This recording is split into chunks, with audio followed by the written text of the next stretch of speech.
Bonjour à toi, cher spectateur. Ils ont cloné Tyrone de Jules Taylor. Le concept a l'air d'être bien flingué. C'est vraiment ça qui m'a donné envie de voir le film parce que honnêtement, depuis quelques temps, les prods Netflix, elles sont vraiment pas intéressantes. C'est soit basique, soit bas de gamme, soit pas fun ou trop perché ou trop classique. Et j'avoue que là, dans le genre, c'était une de ces prods Netflix qui me titillait vraiment et que j'avais très envie de voir. Le résumé pour faire simple, Fontaine est un dealer qui semble vivre sa petite vie tranquille avec ses petits problèmes et rien de plus. Mais un soir, il se fait buter sur un parking après avoir malmené un de ses concurrents. Et ce n'est que le début. Franchement, c'est bien fun. Alors, j'irai pas jusqu'à dire que c'est pleinement réussi. On est sur un espèce de film hybride qui part dans plein de directions, mais qui est assez amusant. Disons que c'est un espèce de mélange assez surréaliste entre Black Dynamite, Get Out et Le Dernier Pub avant la fin du monde. C'est la trinité parfaite qui forme cette espèce d'objet cinématographique complètement perché et allumé, qui divertit plutôt bien, et un poil trop long pour son concept. 2 heures, c'est immense. Honnêtement, ça devrait durer 1h40 maximum. Et ça part vraiment dans trop de directions. Et c'est presque un peu dommage parce qu'on sent qu'il y a une base qui est assez solide, mais qui est un peu malmenée et qui n'arrive pas à s'équilibrer au fur et à mesure qu'on avance. Mais dans le genre, j'ai bien aimé le délire. C'est vraiment ce qu'on attend de ce type de production qui est complètement allumé, qui veut rendre hommage à un certain type de film, qui se moque de certains longs métrages à concept qui parfois n'arrivent pas à respecter leur idée de base, pour emmener ça dans une bonne direction, divertissante, pavée de fil rouge et de classicisme comme c'est pas permis. Mais ouais, j'ai bien aimé, c'est un bon délire quoi. Il y a vraiment une bonne ambiance, il y a juste les métaphores et les réflexions sociétales pour donner du caractère et de l'énergie et de la densité au film, sans aller trop loin. C'est fun, franchement dans son genre c'est fun. Il est de plus en plus complexe au sein de notre production audiovisuelle actuelle d'offrir des divertissements qui aient un peu de profondeur, un peu de rondeur, qu'elle soit créative ou simplement politique dans les messages dramatiques et cinématographiques qu'une génération de cinéastes cherche à transmettre. Jules Taylor a pourtant voulu nous offrir cela et parvient ainsi à donner à une œuvre qui aurait pu se perdre dans le catalogue un peu triste dernièrement des productions Netflix, un cachet évident qui lui donne une patine atypique et unique qui passionne par son jeu avec les codes d'un cinéma sous-exploité ou mal utilisé aujourd'hui pour un film convenu mais très amusant dans son genre. En termes d'écriture, le scénario est écrit par Tony Rottenmeier ainsi que Jules Taylor. La proposition est intéressante en fait, c'est ça qui fait tenir le film. Disons que si on devait se limiter au simple concept, le concept est calé très rapidement. Je vais dire en 15 minutes, on sait à peu près dans quelle direction on va, on sait à peu près quelle est l'idée, et l'objectif ensuite c'est de jouer un jeu de mystère, jouer un jeu de piste, construire une enquête policière, amener des instants de comédie, des instants d'action, des instants de tension, et juxtaposer tous ces éléments-là pour construire quelque chose où on n'est pas uniquement en train de se dire c'est un bon délire, mais aussi de comprendre pourquoi il y a une telle profondeur et pourquoi il y a un tel jeu sur certaines métaphores, certaines réflexions, certains enjeux. C'est assez intéressant parce que on est typiquement sur cet objet cinématographique qui, en termes de structure, va vraiment épouser ce qu'il y a pu y avoir dans les années 50-60 en termes de cinéma américain, avec ces jeux autour d'états souterrains, de manipulation gouvernementale, ces instants où on ne sait pas si c'est l'humain qui manipule ou si c'est quelque chose de supérieur. Et il y a en même temps ce côté blaxploitation, pas totalement assumé, mais c'est pas forcément ce qu'on recherche à la base, même si c'est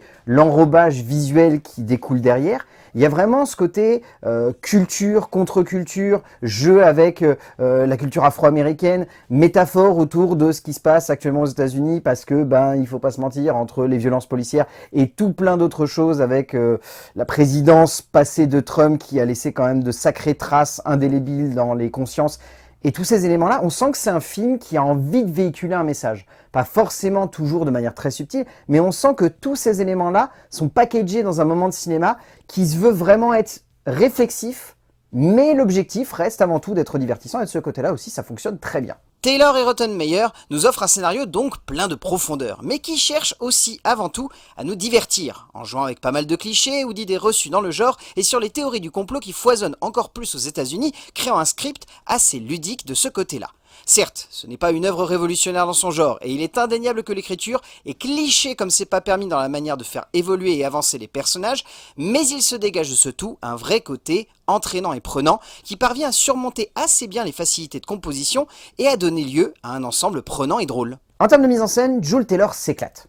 Alors il s'éclate dans le sens où vraiment je trouve qu'il a réussi à capter l'esthétique de ce type de cinéma en gardant un certain modernisme dans les effets visuels et dans le jeu de la mise en scène. La mise en scène en tant que telle, je veux dire visuellement et purement dans le travail du graphisme et des enchaînements de cadres, c'est très moderne. C'est-à-dire que ce soit la radicalité et le côté très millimétré des plans, que ce soit le jeu avec certains décors qui, même si eux font un peu rétro, dans leur base, ils font très moderne aussi d'un point de vue effets spéciaux et d'un point de vue esthétique. Mais derrière, on a cette envie de vouloir amener une patine graphique qui fait années 70, avec ce grain, avec ce jeu, avec notamment les marques de cigarettes qui sont laissées sur l'écran et qui sont raccords. Ça n'est pas juste un effet de style, mais il est vraiment allé loin dans le sens où c'est raccord. On sent que c'est les enchaînements de bobines et c'est plutôt bien fait. Il y a même des petits jeux, alors c'est anecdotique, mais moi je trouve ça vraiment sincère dans la démarche. Il y a des jeux dans le sens où lorsqu'on change de bobine, il y a des petits sauts de son ou de dialogue ou de raccords musicaux.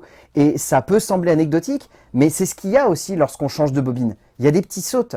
Et je trouve que pour le coup, ça, c'est des éléments qui montrent une vraie envie de vouloir respecter un petit peu un code esthétique, un code graphique et une envie d'accompagner le genre dans cette direction-là. Donc comme je disais, ça se ressent aussi dans les décors, ça se ressent dans l'ambiance, ça se ressent dans les compositions musicales, dans les costumes, dans le côté rétro, même si on sait que ça se passe dans une époque moderne de l'ensemble du film. Je veux dire, ils gardent tous leurs programmes sur des télés cathodiques, les publicités, on dirait qu'elles sont sorties des années 60, les logos, toute l'esthétique, les typos, c'est années 70. Enfin, c'est hallucinant de voir à quel point il y a un amour de vouloir emmener le spectateur dans un univers et de le faire de manière cohérente. Jules Taylor offre un film qui aime le genre, qui aime un certain cinéma, qui aime les héros afro-américains qui ont bercé une bonne partie de sa cinéphilie. Et ainsi, au travers de sa mise en scène, il cherche le mieux possible à leur rendre hommage, dans un moment de cinéma entraînant, divertissant et énergique.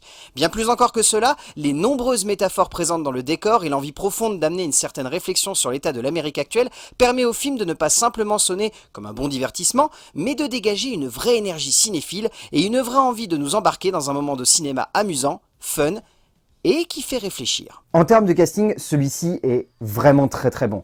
Déjà, le duo que forment Jamie Foxx et Teyonah Parris, c'est du caviar.